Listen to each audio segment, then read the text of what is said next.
Hey, what's good, social media fans? We got all of my class here, y'all. Can y'all make some noise? Can y'all make some noise? Because we got Roshan in the building from Pure Justice.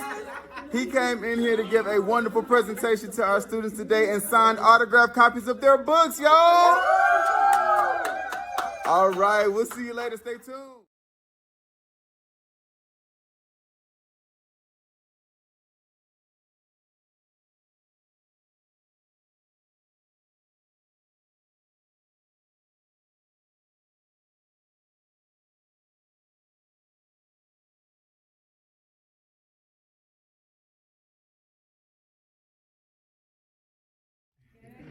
So I'm about to ask y'all a rhetorical question. Well, first let me introduce myself. My name is Roshan. I'm the organizing director of a grassroots nonprofit organization that I will get into a little bit later. And I'm also a book author of 4 books. 3 of them is around the criminal justice system, and 1 is a book called Open Your Mind that pushes people beyond traditional ways of thinking. It's a little controversial on purpose, but the reason I want people to do their own research instead of just take generational knowledge that was passed on that may or may not be right or wrong, but just go do your own research. So the rhetorical question, and I know this is a college course, and y'all are here on an academic plan for maybe a job, but how many people in this class right now at this very moment believe that whatever they are here for in college, that's what they're gonna be doing in their future, and that's it? Anybody? So y'all know what y'all wanna do, okay? A lot of people aren't sure. What do you wanna do? Register nurse official one. Why? Because it's just something I'm passionate about. Passion, I like that. Law, Law, what kind? What do you wanna do? like FBI type work, Why? bring justice. Bring justice. Now that word justice got a whole lot of definitions. You, what do you wanna do? I want to be a realtor. Realtor. Yeah. Why? Just a thought of like helping family out and like them finding a home to like build their own family. Okay. Yeah. So do you wanna work for a realtor company, selling properties that's owned, or do you want to buy properties and sell them as your own to somebody else? Well, starting off, I want to work with a company and then slowly get my way into buying my own. Okay. So I'm asking all these questions for a reason, right? Do I have anybody in here that wanna be an educator? Educator, why? Like working with kids? My background was, my mom was a teacher, so I always saw my mom teaching. And then I guess I was just, seeing it and every day as a regular basis, and I got the passion to teach, so. Okay. How about any lawyers? Any lawyers in here? No? Oh, look at that. Judges. No, judges, law enforcement. Not you. Any other law enforcement officers in here? Parents. What about you? Anybody want to be a parent? Okay. Alright. So,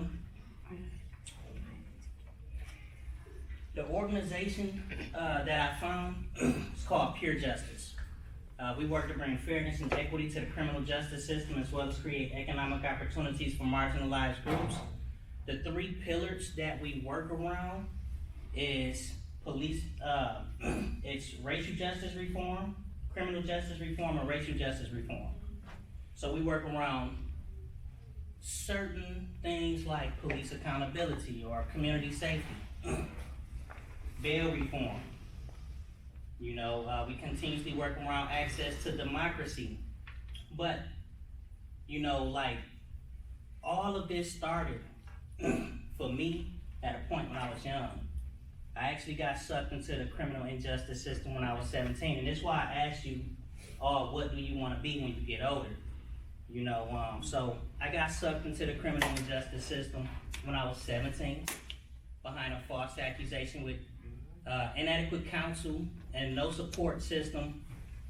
I could have had a support system, but I didn't think I needed nobody. I thought as long as I told the truth and the whole truth and nothing but the truth in the court of law, everything would be all right. And ultimately, what I thought wasn't how things worked. I was naive, I was young, I was vulnerable, and I found out at an early age that in the criminal justice system, the only thing that matters is if you can afford to pay for your innocence, even while innocent, or if you can pretty much pay for the best story.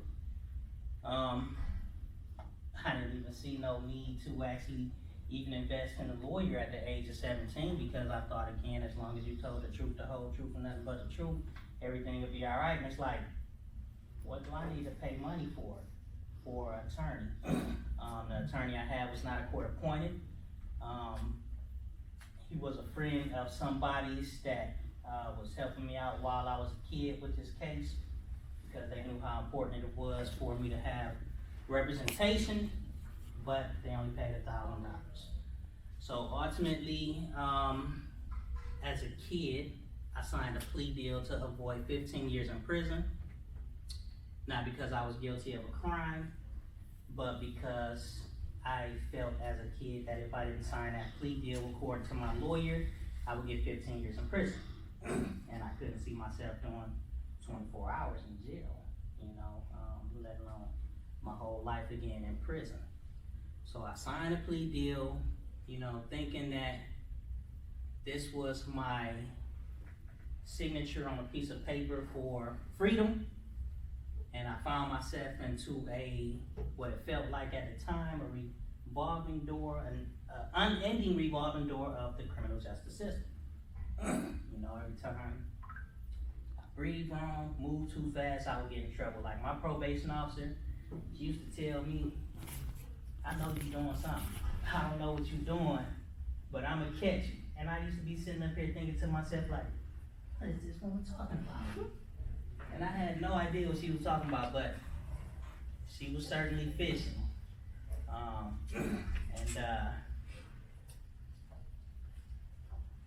Life was tough. My experiences through life put me in a position to where when I got older, I continuously kept losing houses, apartments. I couldn't keep employment. I found myself having to get creative in order to keep a roof over my head by lying on applications because nobody would actually give me a place to stay because of a criminal record.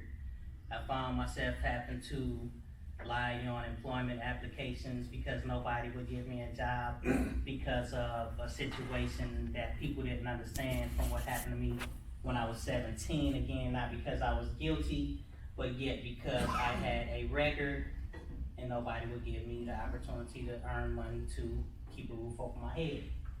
So I had to lie on applications, employment, had to lie on applications for housing. I had to do what I had to do in order to stay afloat. And yet, some of the things that we do, because we're blackballed, may be against the law. It's like that never-ending cycle.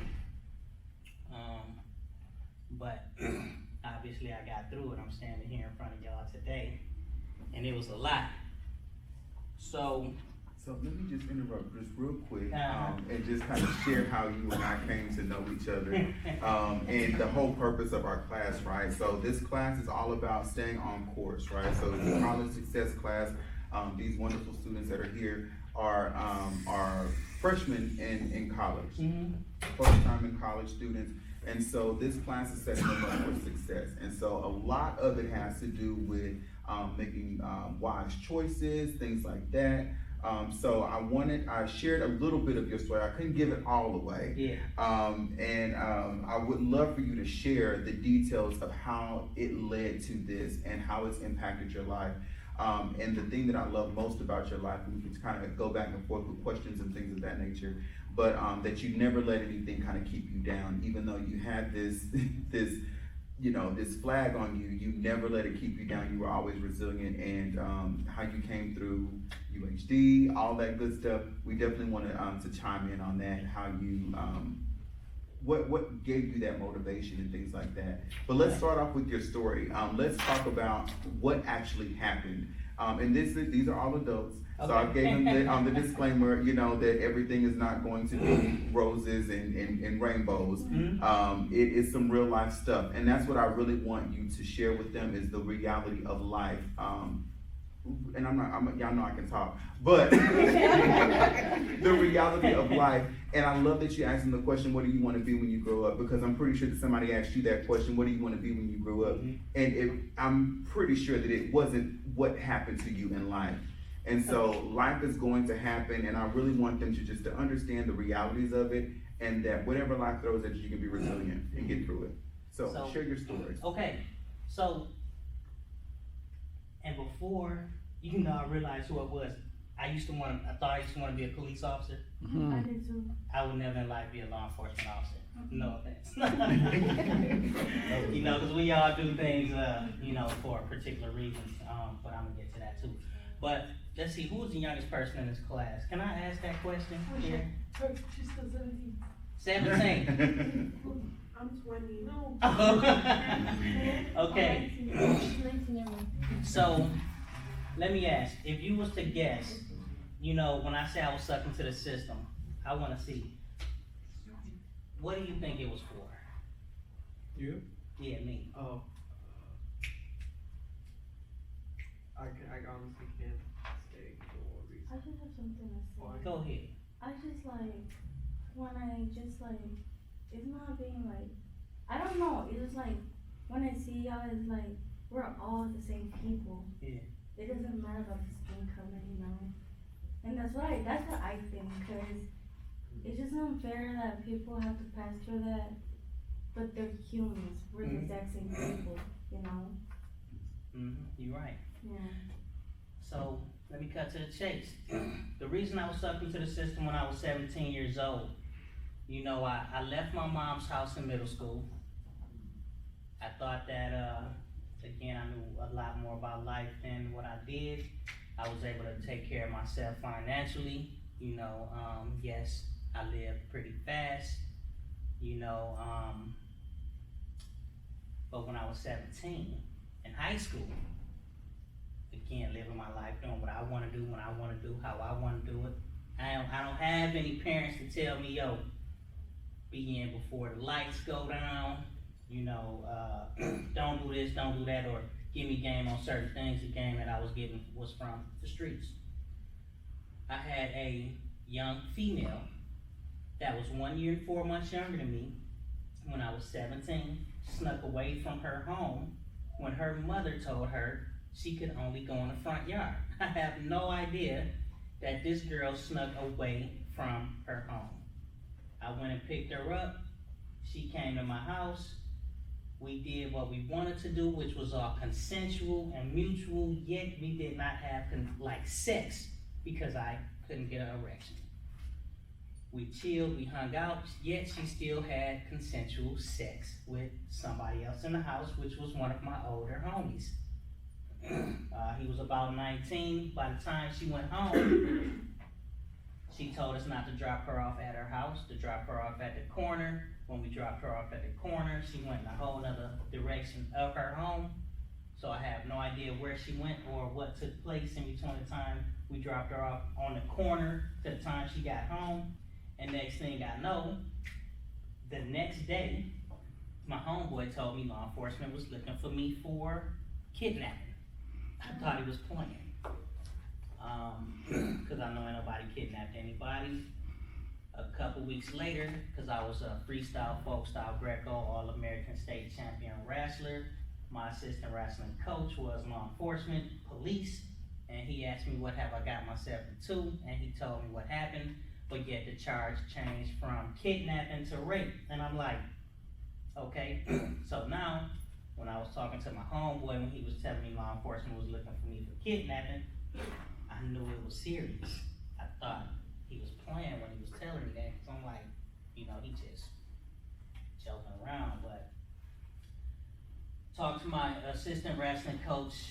He told me to turn myself in. I told him exactly what happened. I told him how we picked her up. I told him how I caught her, asked her could she get out. She told me yeah, gave me the address to pick her up. How she told me before we got to the house, she called my phone and said, don't come to my house, meet me at the corner. Got in a vehicle. I told him about how we touched each other, how we attempted to have sexual intercourse, how I couldn't get an erection. And I told him how she consensually had sex with one of the older homies, which he also knew him as well, because he was also a wrestler. We was all wrestlers. And he told me to write a written statement and turn myself in and tell him exactly what I told him when I was, from what happened that night, and I did. I wrote a 16-page statement before I turned myself in. That same exact night, I actually called the female to see what was happening. And when I called her, the music was playing. It was like she was having a party at her house. She answered the phone with so much enthusiasm, but when she heard my voice, she wouldn't speak. So I hung up, grabbed another cell phone, called her, music still in the background. She answered the phone again with so much enthusiasm, like, hello? After she heard my voice, wouldn't speak. Called her from another phone, again, same thing, answered the phone with so much enthusiasm, but when she heard my voice, she wouldn't speak. So I turned myself in the morning, gave my 16-page statement to law enforcement. They disregarded it as an angry parent, didn't arrest me, kept my statement, gave me a court date. In my mind, I'm laughing, like there's nothing nobody can do to me. I go to court, you know, they give me another court date. I bump into the young lady in the mall, and I see her, and when I bump into her, the first thing she do is break down crying. She tell me it's not me, it's my mama, I don't know what to do, she won't listen to me, so on and so forth, and I'm like, just tell her the truth. She said I can't, she won't listen, I don't know what to do. That was the last time I talked to her. Still, in my young naive mind, there's nothing nobody can do to me. One, nobody was kidnapped, nobody was raped, nobody did anything to anybody that they did not want them to do. Everything that happened that night was from something she wanted. I was telling the truth. I get to my sentence date, which I didn't even know was gonna be my sentence date at the time. And I get pulled out in the hallway by my lawyer at the age of 17 when I was a 17-year-old boy, and he said, this is it. Nobody care about your story. Nobody care about what happened that night. Nobody care about what didn't happen that night. The only thing anybody care about is guilty or innocent. And if you say innocent, you will get 15 years in prison. He told me I will, not a possibility. He said, if you say innocent, you will get 15 years in prison. That's when I pretty much died internally. I felt like I had a gun up to my head when there was no gun, telling me that if I didn't conform to the truth that they wanted me to conform to, I was gonna go to prison for my whole life again. He said if I signed those papers, I'd walk out of here as a free man. I was only gonna get probation and 6 months ain't going. So, again, in my young naive mind, I signed these papers thinking, you know, anything beats going to prison 15 years. I signed these papers. After I signed these papers and the judge break down my sentence, he said everything that my lawyer told me, except he added one element. He said I would have to go on the sex offender registry. I had no idea what a registration was. Never even heard of it. And the judge asked my lawyer, he said, did you tell him about the registry? My lawyer said no. My lawyer bent down, he said for the next 10 years, you're gonna have to tell law enforcement where you live. This was 20 years ago. Yeah. It's been a battle and a fight just being released from the system in general. You know, and it's why I came in and I asked you all, what do you want to do? And why? You know, like, what is your purpose? Because we can continuously keep following the cycles and keep running the systems as is. But one of the best ways to defeat corruption, we gotta drive our passion. We gotta do what we love to do. We can't allow society and people to push us in a direction to do certain things because this is what they did. You know, we can't, you know, try to please everybody and do certain things for the financial gain and the financial status, you know, or the position. We have to choose what we gonna do in life because we wanna actually change the system that we live in.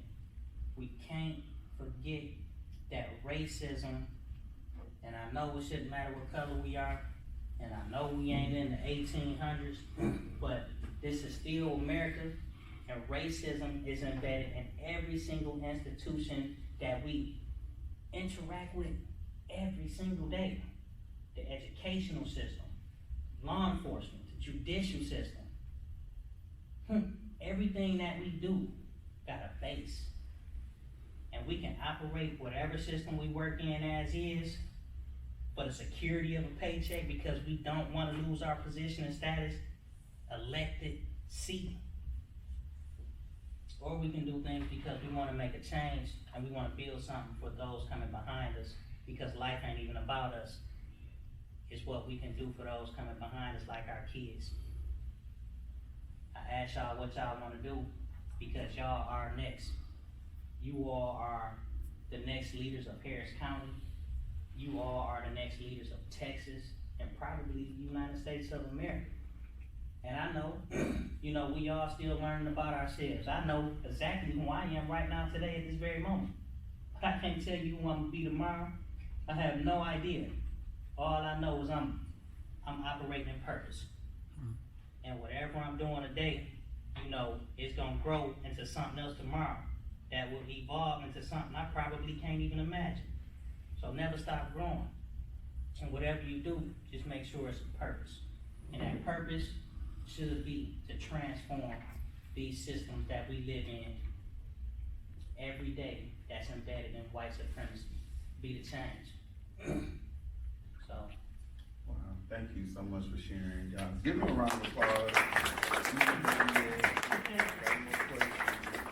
So I want to kind of fast forward. You talked about being having to register as a sex offender and things of that nature, right? So I want you to talk about in detail how that has impacted your life. I know you kind of talked about it a little bit before, but how that's impacted your life and how the decisions that, and I'm saying this to say that the decisions that you make today will impact you for years to come. That one decision to take that plea deal has transformed his life in a way that I'm just speaking, that he probably did not think that it would, right?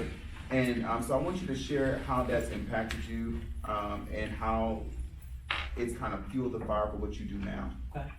So, and I want to make a comment to what you said before this, right?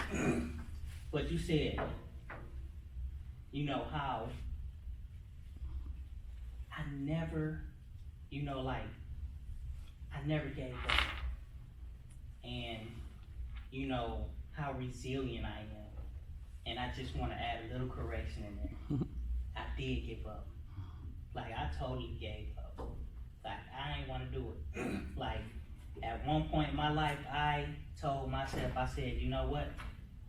Like, what is the purpose? Like, I didn't understand how I got chosen, you know, to endure what I endured. And it was like, I felt like everybody turned their back on me, you know, because of something that people didn't understand. And I was running around, I was really wigging out. And I was really pushing people away from me that did love me because of all the other people who turned their back on me, you know, and I quit. I didn't even think I wanted to live no more. And then one day, you know, after a few years, I don't know what happened, but something clicked off into me, and it was like, yo, the thing or the things that people do to you that was meant to break you and tear you down could be the best thing that ever happened to you. And I found something that, you know, you can't get diamonds without pressure. So it's like, all right, I experienced what I experienced and I went through what I went through. Then I just started reflecting back at life, and it's like, you know, everything that we go through is for a reason and a purpose. You know, like no matter how nasty, whatever it was that you went through, you supposed to get something out of it. Like you supposed to really learn something out of the things that would transform your life. And they always say, I know everybody in here heard, it'll either make you or break you. And that's real. It can break you, but when it breaks you, honestly, it should only be temporary because we are humans and we got feelings. You know, we got emotions, you know, and life could be heavy. But you should always get something out of whatever you're going through. So, fast forwarding back to. You can have a seat if you like. You Okay, can sit down. I'm chill. cool with standing up. That way everybody can see me. But, like, when I experienced what I experienced, I was still in high school. I was 17. You know, like the day that I actually got sentenced, it was the day before my 18th birthday. I was 17, and the judge told me the day before my 18th birthday, he said, which was a Friday, he said, you know what, when you sign this paper, we will not, they didn't start my probation date until that Monday. He let me stay out the entire weekend. I thought the judge, my naive 17-year-old boy, mental, I thought he was being nice. But when I look back at it, they started my probation from when I was 18. Then they called me an adult. and it's crooked. But I didn't even with me signing that plea deal, I still didn't understand what I did as a 17-year-old boy because I was still in high school. I still had 2 years of school left. I finished high school, you know, like probation. I go check in with this woman once a month. So what, she fishing. She trying to figure out how to catch me doing something, which I don't know what she looking for, but I'm like, whatever.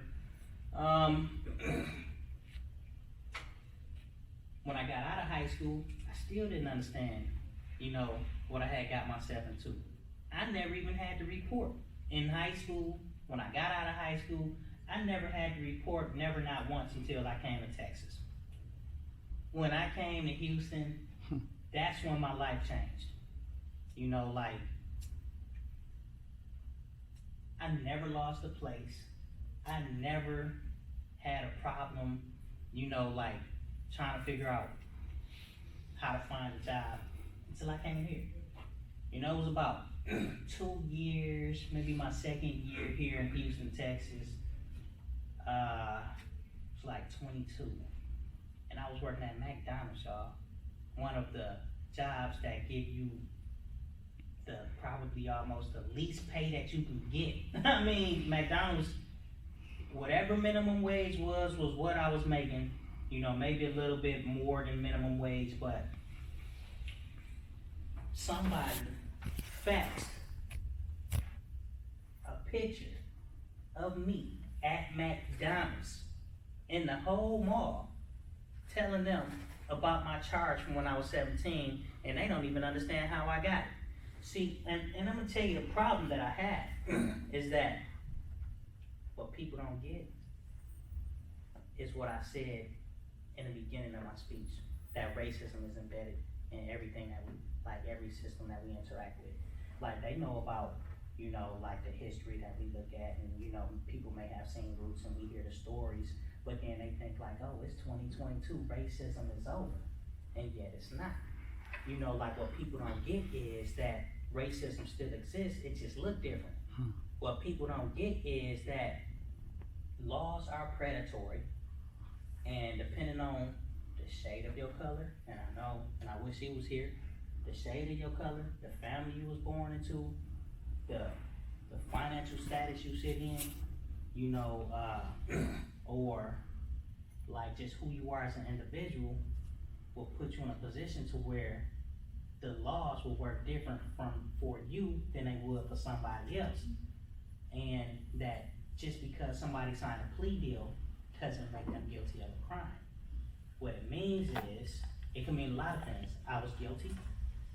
It could mean I'm not guilty, but yet I can't afford to pay for my innocence, and I know that if I do not sign this deal, then ain't no telling what will happen to me. I might get 2 years, or 5 years, or 20 years, or life, when they offering me a quarter of the sentence.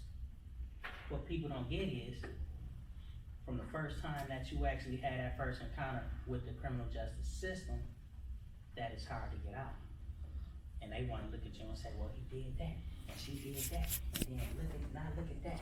What people don't understand is, when people take a case all the way to trial because they know that they innocent, they actually have the guts to take something all the way to trial, knowing that they can't pay for adequate counsel.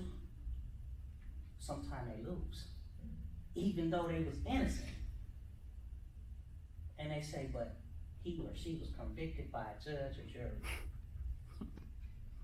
Like the system is perfect and not racist. Like the system doesn't have a double-edged sword. But the way it impacted me,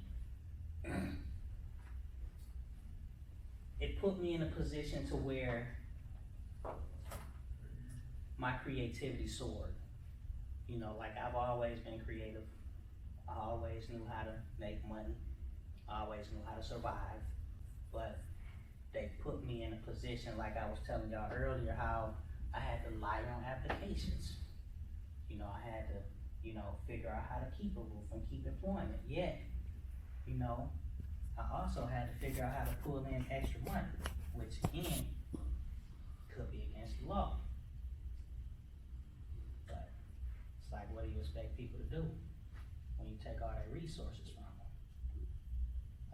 them? You just gotta know how to, you know, when you get to a position sometime in life, if you can make it, how to shift from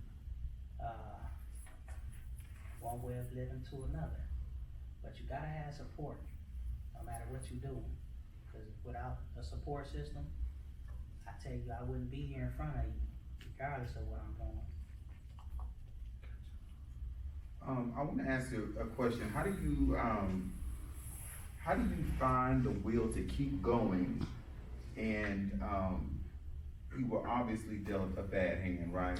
Mm-hmm. And it's like, and I would personally feel like this is not fair. Like I didn't do anything, and now I'm having to reshift my entire life. How do you still find the will to keep going and keep moving? So that hand was bad, but that hand might have been bad in a good way. So I'm gonna go back to pure justice, right? Even though I'm the co-founder of this organization and I've been through the system, the way I've been through the system, I do not organize people to advocate around the issues that I have. So everything that we do inside the org, it comes from community need. We don't do anything without community. We pull community together every single month and we talk about things that people see in the community, you know, things that impact them in certain ways, and then we come up with ways that we can combat whatever is impacting our community, the ways that they are being impacted. Our organization is diverse. I'm talking about from educators, lawyers, judges, politicians, people with prison numbers, people that's still on parole, probation, and you know, some people is locked up right now. Like, we are very diverse. But what keeps me going is seeing the need of everybody else, just continuously watching what everybody is going through. Like, I had my experiences, you know, so I actually understand a whole lot of the problems that people have. You know, so like when they come and they talk to me, like we can have real conversations, like people enjoy talking to me and telling me about the issues that they have because I actually get it. And it's not all about me. So what keeps me going is that, one, people trust me. to actually fight for them. People trust me to talk to me about their issues. And people trust that the things that they, like, some of the, I ain't gonna lie, some of the stuff that we go through, it's embarrassing. Like, what I'm talking to y'all about right now, ain't nobody about to sit up here and talk to y'all about what they experienced and what they went through, especially when what they went through had anything that's hanging behind it that says sex. Ain't nobody talking to you about that. It's embarrassing. That book that I wrote, Stolen Identity, that is my life. You get the good, the bad, with the embarrassing, and that book broke me down in so many different ways. I had to continuously keep putting the book down because it was hard for me to actually talk about my life as is. And I didn't transform my life in the book as how I wanted my life to be. You know, I gave it to people like I was vulnerable. And my vulnerabilities put me, it's like I'm a magnet now. It's like, I don't know, people just love to be around me, you know, that been through some stuff. They love to get involved, you know, in changing the system, you know, and it's really just my love for people, you know, like my love for, you know, change. Like I know that it's a lot of things that could be done, but the only way things can get done that need to happen, people have to have the courage to actually make it happen. And that's what keeps me going. I want to open it up to the students to ask some questions. I know that I asked you guys to take some notes, but does anybody have any questions? This is the time you can ask Mr. Roshan any questions that you have. So while you were going through the justice system, basically what you're saying is it was unfair to a certain, well, not to a certain extent, but to like a really long extent for you, which I wouldn't doubt, because I mean, no matter how well we say the system is, everything is in some way corrupt because of so many people that are higher ups and that want to keep that position. The only reason they're keeping that position is due to the family they come from, the amount of wealth they come from, and so they really don't want to, what I see in our society is they don't want to let others in, because if they do, then we'll eventually start changing it and making things at least better than what they are doing. And so I wanna ask you, for you, when you were going through that justice, why do you think even if you were innocent, I don't know, did they ever go back to the case and like backtrack like everything that really happened? Did they talk, do you know if they talked to people, witnesses? No, but they should have, right? Who remember what my charge was? Rape. Touching a minor. Kidnapping and then rape. Touching a minor. Oh. We're a year and 4 months apart. Oh yeah, My charge is touching a minor. I was 17. We're a year and 4 months apart. Now the Michigan law, right. You ain't say nothing, but I read your mind. Now the Michigan law states that you cannot legally have sex unless you are 18 years of age. I was 17. It says anybody between the ages of 13 and 16 is a minor. So anybody between the ages of 13 and 16 is a minor, yet you cannot have sexual intercourse unless you are 18, or you will have to have a parent or legal guardian's consent. Where does it leave a 17-year-old? You can't have sex unless you 18.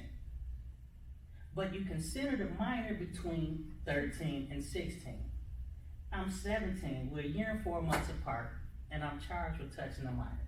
Can any of you college students make it make sense for you? And again, we mutually touched each other. We attempted to have sex. I couldn't get an erection. We did not do anything that was unwanted.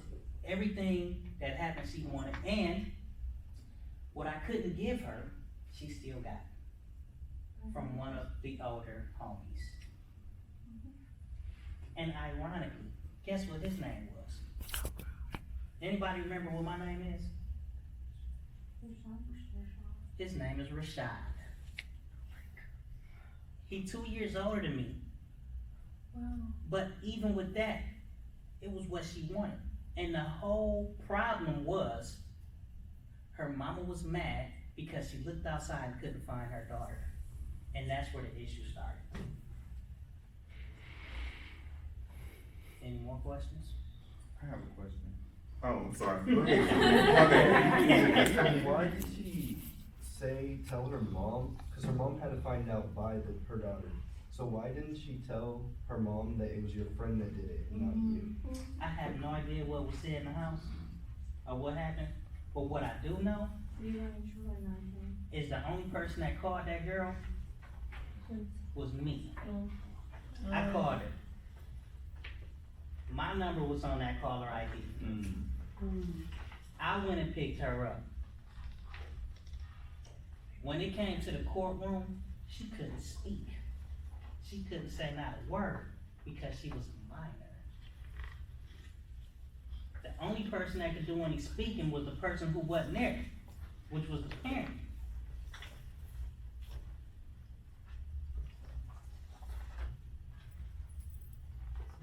Wrong place at the wrong time. Or, maybe it was one of those necessary evils that need to happen, because if we don't go through something, sometimes we won't do nothing. Sometimes if we don't go through something, we won't understand, what barriers need to be broke. Sometimes if we don't go through something, when certain things take place in other people's lives, we may be so detached that we just don't get it. And I truly feel like, as an adult, that I was chosen. I feel like I had to go through what I went through in order to pull something great out of a poor situation that could have been terrible for me. I really believe that Pure Justice, the organization, everybody standing with me and behind me, is going to do some great things for people who have no idea that we're working for them.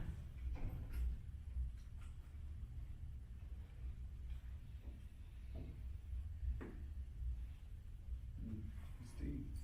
Anybody else have any questions? I know the same question, but it blows my mind how the whole system works, cause when something doesn't happen, when the, suspect isn't guilty, they're the ones who get in trouble, but when there's someone out there really doing something, they don't do nothing about it. That's what blows my mind. Yeah. I don't know how to comment to that. Yeah, it's just, And like, my mom right now is sitting in jail for nothing. Just sitting in the Missouri County Jail, no charge, nothing. Just fucking bugs me, bugs me Excuse my too. lady. That's all right. I don't know how many students actually, I know, when I was coming out here, I crossed this little sign that said, leaving Houston. I said, oh wow, this school is far. Do anybody ever come to Houston? You? Are you the only one that comes to Houston? What do you mean by that? Okay, so I have no idea what city this is. It's But- still Houston. Yeah, it's still Houston. Houston. Okay, Yeah. so, I do wanna give you all something that you can do outside of school, and I would love to have you, particularly. But again, like, we can't never have too many hands in transforming the system. Just to go a little bit further in some of the campaigns that we, work, and again, like, the things that we work on is not because this is what impacts Roshan. The things that we work on is because this is what impacts our communities. And I'm gonna say ours, this whole class is covered, pretty much. But we're working police accountability, AKA community safety. When I go to city council or commissioners court and I hear people talking about community safety, and that's why I said safety got so many different definitions, they are asking for more money from law enforcement. That's what they say you need for safety. But yet, I say, one of the easiest ways to get somebody to do something against the law is to make sure they have no resources. You under-resource them, then you over-police them. I got you, but I'm trying to figure out how to eat. I got you, but I'm trying to figure out how to get that money to keep a roof over my head. You know, creativity come with selling drugs, manufacturing drugs, making drugs, prostituting, stealing, robbing, murder, trafficking. You know, creativity goes a long way.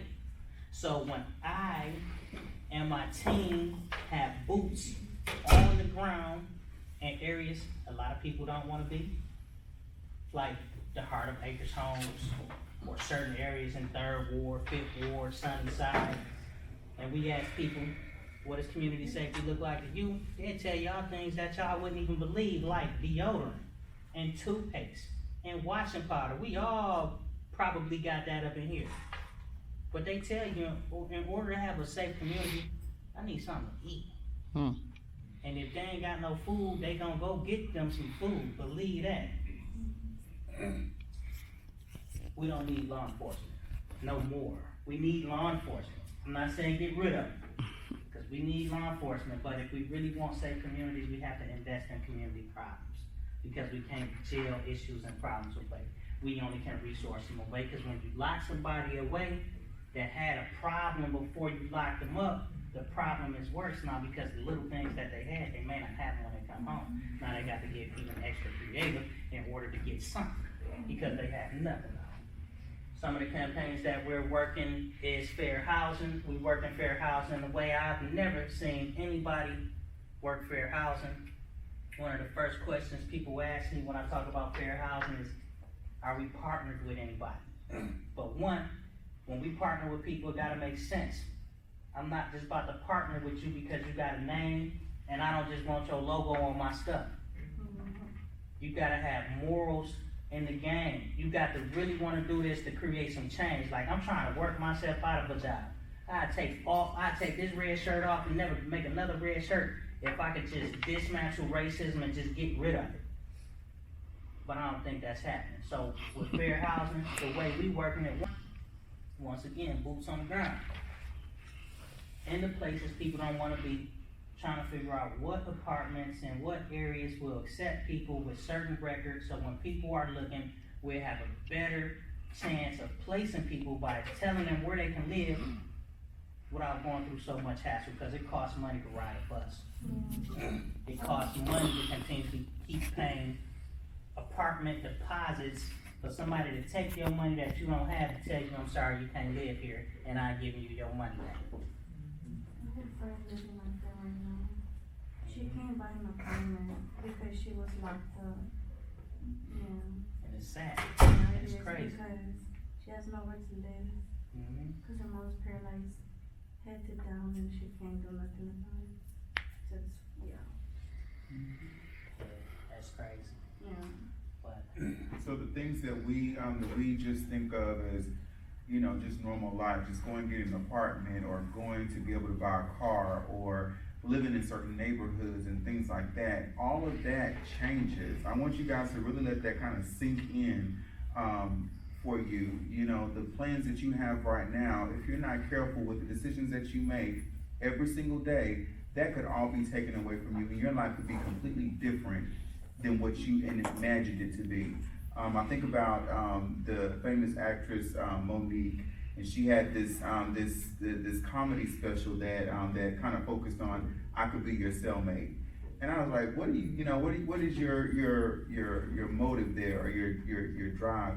But she was really making a profound statement that this could be any of us at any time. And so that's why it's so important for you to make those wise choices, to get a hold of your emotions, right? To think critically about what the agenda is, right? And to work against that. So I'm just thank you so much for coming in. And I also want to focus on some of the other things too. We got a little bit more time, but I want to focus on all the good things that you're doing in the community. And to tell you something, guys, you know, I talk about relationships all the time, right? Yes. And so you wouldn't believe, I didn't even put two and two together when I was walking over here and I was sharing with you the information about the Veteran Services Department. I met someone in the Veteran Services Department way before I even met him. And so years fly by, and I end up leaving this institution. As you guys know, I'm at UHD, and then that's where I met Roshan.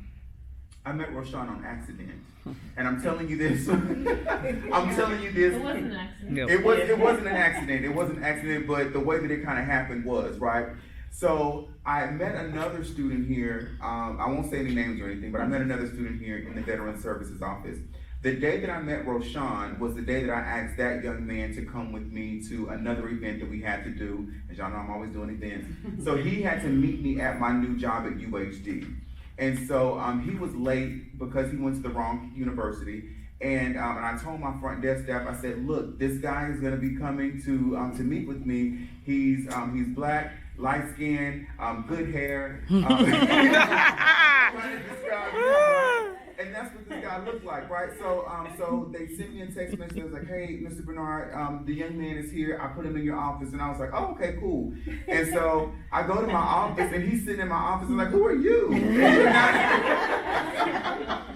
You are not who I was expecting to be in my office. Who are you? And so he starts telling me his story. And he says, you don't know me, but I knew that you would be able to get my story out. And he was at that time trying to tell his story. And so I said, okay, just kind of crazy thing that happened. I go on, I meet him and everything. I go on with my friend that was supposed to be meeting me there, finally caught up with him. And then years later, or maybe years later, I connected them two together, and he was able to help him out of a really bad, tough situation that he was in, and was able to help him out and provide housing for him. So you just never know. I mean, I know it seems like I went a long way with that story, but you just never know how many connections that you make along the way. So it's so important and so vital that you treat people with dignity and respect. You never know where you're going to see them again, right? And so you're here in a place where it all kind of got started, and then it's so funny how they keep crossing paths with each other, and for me to bring them together. I always found the glue to everything. I be putting people together, bring them together resources. But I also want to share, I shared with them the reason why you couldn't come last week. And so could you go, I don't know if you can talk about the situation. We can. But I want you to talk a little bit about the person that you went to Austin to, was it Austin to Bell County. Bell County, okay. Tell us about that situation, that this person has been in jail for X amount of months, years, and just talk a little bit about that. And this is all awareness. This is what we do. We bring awareness, because a lot of people don't know that these things happen. Sometimes we hear certain things take place, but then when you take it to somebody, you like, oh no, that can't be right. But yeah, no, the system is messed up. We was in Bell County. There's a guy, his name is Marvin Guy. He's been incarcerated. How long, what is the maximum amount of time you think you can stay in a county jail? Anybody? In the county jail? A day. In the county jail. What is the longest stay that you should be able to stay? A week. A week. That's it. After a week, you go home from the county. Anybody else? About a year and a half. Two.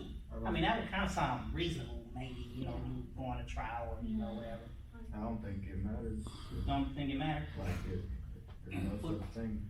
Well, this guy been in the county, not prison, the county, for 8 years. That's the longest case you've been. 8 years.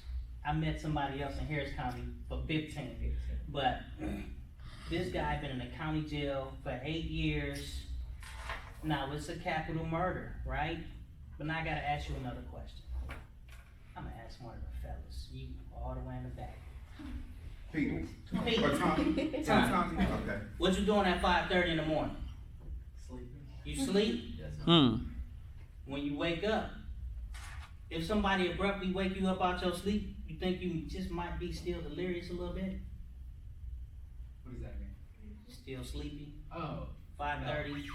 If Stuff someone, you like, what do you want? Just, you not getting up like you've been up for 3 hours already. You still sleep, even though you up.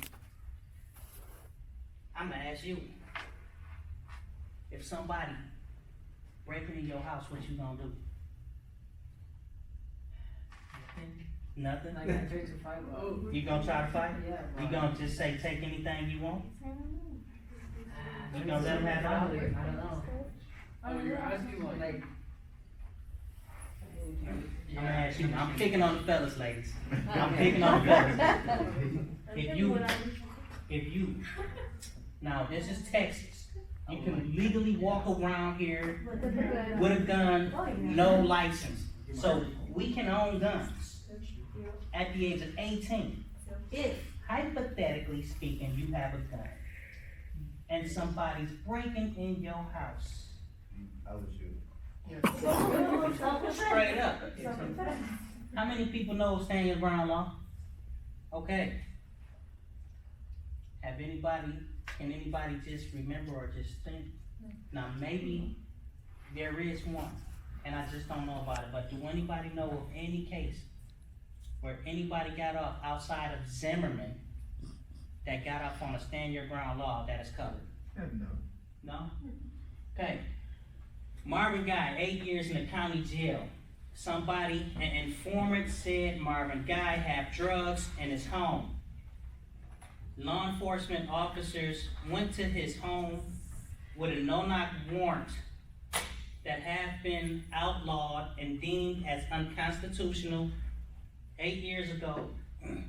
They were coming through Marvin Guy's window at 5:30 when this man is sleeping. The first thing Marvin Guy did was grab his gun. When they broke the window, somebody threw a flash grenade. Marvin Guy shot two. When he shot two, the whole house rang in crossfires of bullets because law enforcement had the house surrounded. In the crossfires, one of the officers got killed, unfortunately. Whose gun did the bullets come from? Nobody knows. It's been 8 years. Marvin Guy has been incarcerated. The reason that they was at his house at 5:30 in the morning on a no-knock warrant was because somebody said he had drugs in the home. Law enforcement didn't find any drugs in the house. They didn't find any drugs around the property. They didn't find any drugs in the car. Not even a joint or a roach. No drugs, period. But yet, the officer got shot in the crossfires and unfortunately lost his life. And they've been holding Marvin in the county for 8 years for the death of the officer.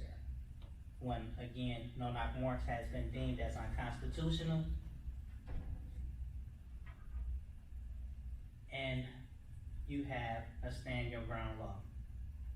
Any man, I believe, even the women in here, if you coming up in their crib, anybody's house at 5:30 in the morning, you don't know who coming through your window, and why you messing with my window anyway on a no-knock warrant, you should be coming through the front door. I should be able to protect my house. So we've been advocating for Marvin. You know, he hadn't had his day in court. He's sitting there to rot and die. So we've been advocating, bringing awareness, because they need to give Marvin his day. They need to take him to court, take him to trial, either sentence him for something or let him go. And on a personal level, and I know I ain't a lawyer, I don't understand how he could be sentenced for anything because, right, defending my home, it's not illegal to have a gun. We just got a law from the governor. Especially, like, what's the point? Like, if you don't want us to have a gun, then don't get the law, like. I mean, if you don't want us to, if you say we can have a gun, We're gonna get it. then allow us to have a gun. But just don't use it as a double-edged sword when I do something. And then you say, see, he shouldn't have had a gun.